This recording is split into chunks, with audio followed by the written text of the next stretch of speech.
खायला? उपवासाचे लाडू. गरिबाचे बदाम म्हणून ओळखले जाणारे म्हणजे शेंगदाणे. ते मी इथे 2 वाटी इतके शेंगदाणे कमी आचेवर छान भाजून घेतले. गूळ देखील मी इथे कापून घेतला आहे. शेंगदाणे गार झाले की निघेल इतपत साल काढून मिक्सरमध्ये फिरवून घेतले. जर तुम्हाला साल नसेल काढायचे डायरेक्टसुद्धा तुम्ही मिक्सरमध्ये फिरवून घेऊ शकतात.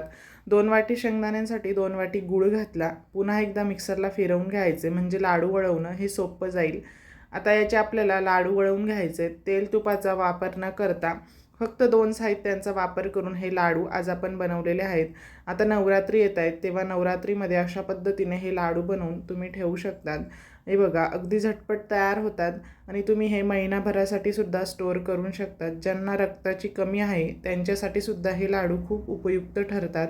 व्हिडिओ आवडल्यास जास्तीत जास्त शेअर करा. धन्यवाद.